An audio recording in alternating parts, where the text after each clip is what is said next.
Bismillahirrahmanirrahim. Assalamualaikum warahmatullahi wabarakatuh. Alhamdulillahi rabbil alamin. Wassalatu wassalamu ala ashrafil anbiya'i wal mursalin Sayyidina Muhammad wa ala alihi wa sahbihi ajma'in. Bismillahil syafi, bismillahil kafi, bismillahil mu'afi, bismillahilladzi la yadurru ma'asmihi syai'un fil ard wa la fis samai wa huwas samiul alim wa la hawla wa la quwwata illa billahil aliyyil azim. Bersyukur kita ni kehadrat Allah Subhanahu wa taala, kita ni sama-sama dipertemukan lagi pada majlis yang penuh dengan keberkatan pada malam munajat pada siri kali yang ke-70. Di dalam Al-Quran, Allah Subhanahu wa taala banyak menjelaskan mengenai pelbagai nikmat yang Allah kurniakan ke atas sekalian makhluk, seperti nikmat kehidupan yang sihat, kebahagiaan dalam kehidupan, kewangan yang stabil, penciptaan siang dan malam dan sebagainya. Pada permulaan awal surah An-Nahl, Allah menceritakan dan menjelaskan sebahagian daripada tanda-tanda kekuasaan Allah di muka bumi sebagai bukti kekuasaannya dan manfaat ke atas sekalian manusia. Di antaranya seperti nikmat air yang menjadi sumber kehidupan di alam ini, nikmat penciptaan lautan serta kehidupannya sebagai sumber makanan bagi sekalian makhluk di muka bumi. Sehingga pada surah An-Nahl ayat 18, Allah Subhanahu wa taala berfirman, A'udzubillahi minasyaitonir rajim, wa in ta'uddu ni'matallahi la tuhsuha, innallaha laghafurur rahim. Yang maksudnya, dan jika kamu menghitung nikmat Allah, nescaya kamu tidak akan mampu menghitungnya. Sungguh Allah benar-benar Maha Pengampun, Maha Penyayang. Begitulah tanda kekuasaan dan kemurahan Allah Subhanahu wa taala yang mengurniakan pelbagai bentuk nikmat ke atas makhluknya yang tidak mampu kita ni menghitungnya. Adapun dalam berbagai jenis nikmat yang paling agung di sisi Allah ialah nikmat Islam. Ini berdasarkan firman Allah Subhanahu wa taala di dalam surah Al-Maidah ayat yang ketiga. A'udzu billahi minasyaitonir rajim.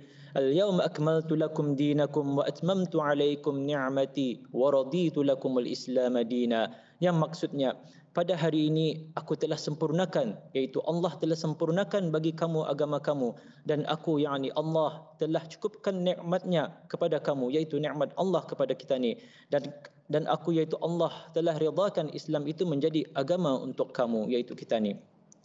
Menurut tafsir Ibnu Katsir, nikmat agama Islam adalah merupakan nikmat yang paling agung di sisi Allah Subhanahu wa taala dengan perutusan baginda Rasulullah sallallahu alaihi wasallam sebagai rasul yang banyak mendidik manusia ke arah jalan yang diridai oleh Allah Subhanahu wa taala.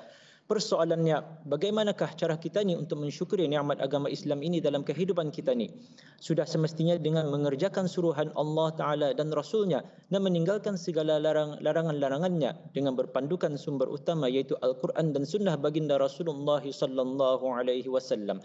Jika nikmat berbentuk nikmat kesihatan, kita manfaatkan kesihatan kita ni untuk beribadah kepada Allah Subhanahu wa taala. Jika nikmat berbentuk harta benda, kita ni sedekahkan dan infakkan sebahagian harta kita ni kepada mereka yang memerlukan.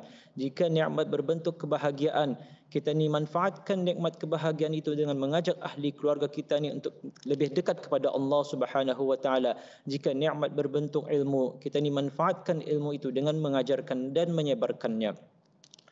Dan yakinlah bahawa sesungguhnya bila kita ni bersyukur kepada Allah Subhanahu wa taala, Allah akan sentiasa menambah-nambah nikmat ke atas kita ni. Berdasarkan firman Allah Subhanahu wa taala di dalam surah Ibrahim ayat yang ke-7, A'udzu billahi minasyaitonir rajim. Wa idz ta'adzana rabbukum la in syakartum la azidannakum wa la in kafartum inna 'adzabi lasyadid. Yang maksudnya, dan ingatlah ketika Tuhan kamu memberitahu, demi sesungguhnya jika kamu bersyukur, nescaya aku iaitu Allah akan tambahi nikmatku kepada kamu, dan demi sesungguhnya jika kamu kufur ataupun ingkar, sesungguhnya azabku iaitu azab Allah amatlah keras. Pada ayat ini Allah menjelaskan mengenai tuntutan untuk sentiasa bersyukur di atas nikmat-nikmat yang Allah telah kurniakan kepada kita ni. Selagi mana kita ni sentiasa bersyukur, selagi itulah Allah akan sentiasa memberi keberkatan dalam kehidupan dengan menambah kenikmatan dalam kehidupan kita ni. Manakala jika kita ni tidak bersyukur atau kufur atas nikmat Allah kurniakan kepada kita ni, pasti Allah akan memberikan balasan azab siksa ke atas kita ni. Dalam konteks kehidupan kita ni sekarang, dunia masih lagi diancam dengan penularan wabak COVID-19. Alhamdulillah di negara kita ni Brunei Darussalam dalam fasa norma baharu ini rakyat serta masyarakat kita ni hidup dalam keadaan aman dan sejahtera. Walaupun penularan wabak COVID-19 di negara kita ni masih ada, namun ianya masih dalam keadaan yang terkawal. Ketahuilah bahawa kehidupan fasa norma baharu di negara Brunei Darussalam juga adalah merupakan salah satu nikmat daripada Allah Subhanahu wa taala yang perlu kita ni syukuri.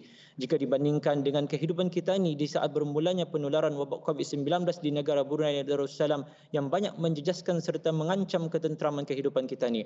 Namun, langkah demi langkah pencegahan penularan wabak COVID-19 dilaksanakan seperti program vaksinasi kebangsaan dan pengemaskinian SOP-SOP dari agensi berkenaan. Alhamdulillah, negara telah sampai ke peringkat fasa norma baharu ini dan boleh dianggap dapat menikmati kehidupan yang normal. Maka oleh yang demikian, manfaatkanlah, nikmatilah dan syukurilah nikmat Allah Subhanahu wa taala dalam kehidupan fasa norma baharu ini dengan mematuhi SOP yang telah ditetapkan, melaksanakan tanggungjawab sosial dan terutama sekali sentiasa bersyukur dengan bermunajat, berdoa, memohon kepada Allah Subhanahu wa taala semoga Allah menjadikan kita ni golongan hamba-hambanya yang bersyukur serta mengurniakan keteguhan iman, ketetapan iman serta istiqamah dalam beribadat kepada Allah Subhanahu wa taala.